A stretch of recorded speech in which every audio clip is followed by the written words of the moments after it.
একেবারে তৃণমূলের নেতা বিধায়ক ঋতব্রত বন্দ্যোপাধ্যায় তিনি স্পষ্ট করে দিচ্ছেন, নাম না করে অভিষেক বন্দ্যোপাধ্যায়কে নিশানা করছেন যে তার প্রশ্রয় এরকম ভাবে চলতো জাহাঙ্গীরের রাজত্ব।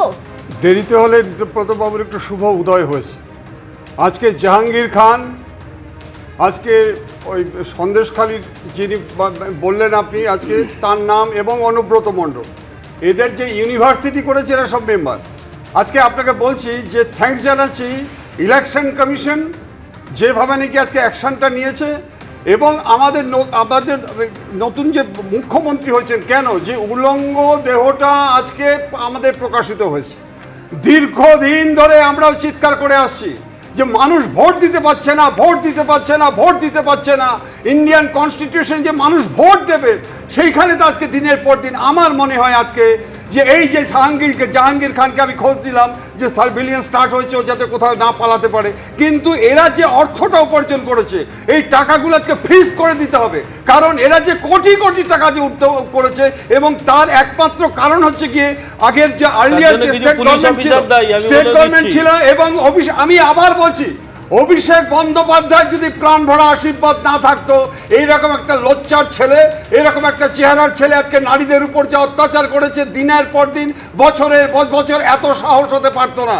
আপনি আমাকে বলুন, আজকে এই যে উলঙ্গ চেহারাটা আমরা দেখতে পাচ্ছি, আজকে ইলেকশন কমিশন যদি সিরিয়াস ভিউ না নিত, আজকে জিরো টলারেন্স যদি না নিত, তাহলে কি সাধারণ মানুষ জানতে পারতো যে পশ্চিমবঙ্গের আজকে আগামীকাল ভোট? কেন আজকে পালাচ্ছে আপনি জানেন? কেন আজকে উজ্জ্বল করলো? কারণ ও বুদ্ধিমান, ওকে বলে দাও চিরকুট চলে গেছে। তুমি আশীর্বাদ ছিল কিনা একটা ছবি কিছুক্ষণ আগে আপনাদের দেখাচ্ছিলাম, ওই ছবি থেকে স্পষ্ট অভিষেক বন্দ্যোপাধ্যায় কিভাবে জাহাঙ্গীর খানের মাথায় হাত দিচ্ছেন। মানে জাহাঙ্গীর খান যে অভিষেক বন্দ্যোপাধ্যায়ের ডান হাত ছিল সেটা এই ছবিটা থেকে স্পষ্ট। আরো একবার দেখুন, মাথায় হাত দিয়ে আশীর্বাদ করছেন অভিষেক বন্দ্যোপাধ্যায়। তবে জাহাঙ্গীর খান গতকাল একদম সাংবাদিকদের সামনে এসে তিনি যে সরে দাঁড়াচ্ছেন ভোট থেকে সেটা তিনি ঘোষণা করেছিলেন। কি বলেছিলেন শোনাবো, আর তারপর কুণাল ঘোষ কটাক্ষ করে কি বলেছিলেন শোনাবো আপনাদের।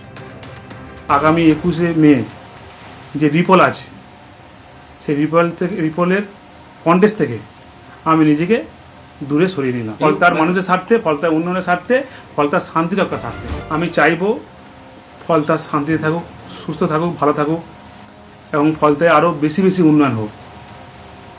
তাই সোনার ফলতা হোক, এটাই আমার স্বপ্ন ছিল। তাই আমাদের সম্মানীয় মুখ্যমন্ত্রী ফলতা উন্নয়নের জন্য স্পেশাল প্যাকেজ দিচ্ছে। আবার প্রশ্ন হচ্ছে, যদি ভয়ের পরিবেশই হবে তাহলে পুষ্পা সে তো ঝুঁকেগা নেই, পুষ্পা ভয় পাবে কেন? ফলতা যেটা প্রার্থী হাঁটাচলা করলে সেখানে বস বস বস বলে সব ভিডিও আসতো, সেই প্রার্থী হঠাৎ ভয় পেয়ে গেল কেন? সেই প্রার্থী হঠাৎ এই ধরনের ভিডিও দেখা যাচ্ছে কেন?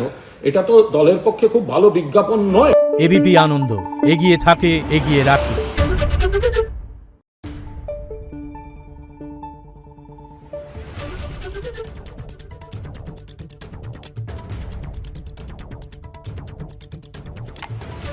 Thank you.